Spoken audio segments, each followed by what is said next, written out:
دا مې ډېر تفصیل سره خبره تکړی وه خو لیکن د ملګري بار بار لګیا دي چې تونه شي داسې داسې کلام ورته وغږوه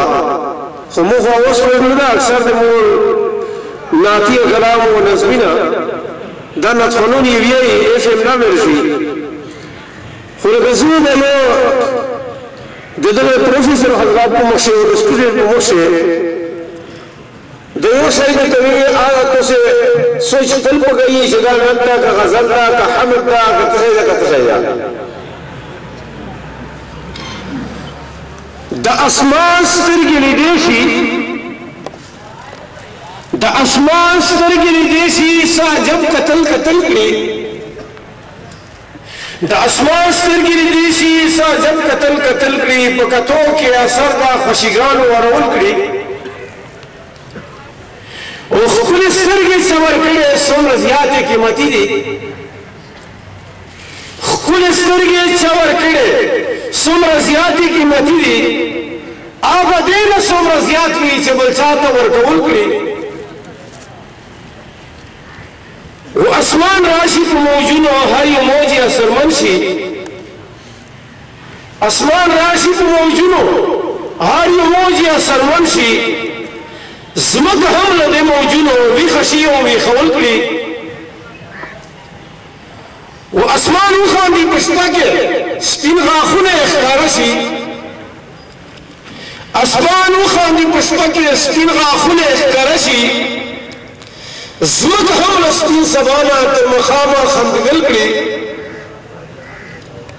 و د ځمکې ښکلې زلفې چې زنګېږي په تارونو د ځمکې ښکلې زلفې چې زنګېږي په تارونو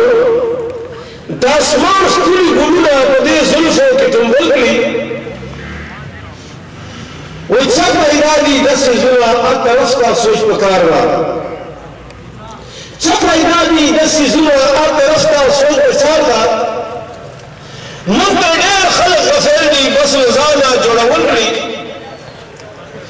او زه مفتي غفور د هغه چا صفت کړم چې لایق وي زه مفتي غفور د هغه چا صفت کړم چې لایق وي نالایقو صفتونه نالایق خلک یې دل کړي و د دې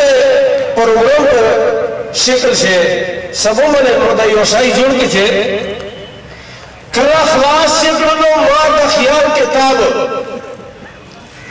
کله خلاص کړلو ما د خیال کتاب نگهانه مې نظر شو په یو باب نگهانه مې نظر شو په یو باب له نظر نه مې چې عقل ته نږدې کړو له نظر نه مې چې عقل ته نږدې کړو پکې لویه مرتبه وه د آدابو او د آدابو د اخلاقو مرتبې دي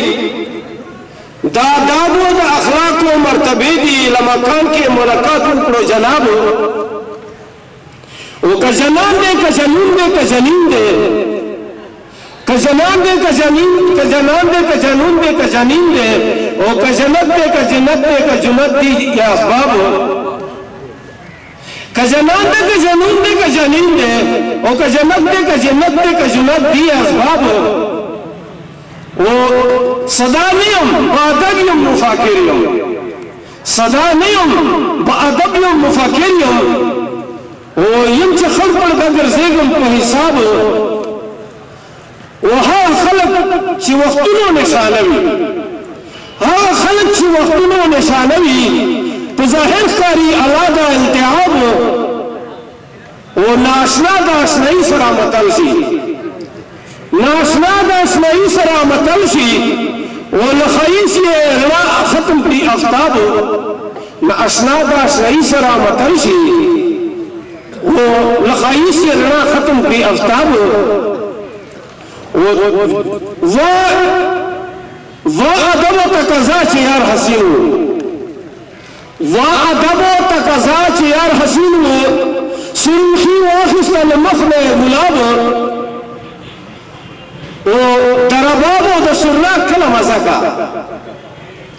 درباب او د سرنا کله مسکا لکه څومره ترنم د نواب او فصاحت او بلاغت او صداقت ته فصاحت او بلاغت او صداقت ته د سوچونو او فکرونو د سلاب او کرتب دے کا تمر دے کا زبیب دے کرتب دے کا تمر دے کا زبیب دے حلوت کا دا اصل دے کا عناب ما مفتی غفور دسمہ کے لان دے باندے ما مفتی غفور دسمہ کے لان دے باندے بے ادب نے میں مندن اکڑو ما مفتی غفور دسمہ کے لان دے باندے بے ادب نے میں مندن اکڑو انتخاب ہو. جزاک اللہ. جیسا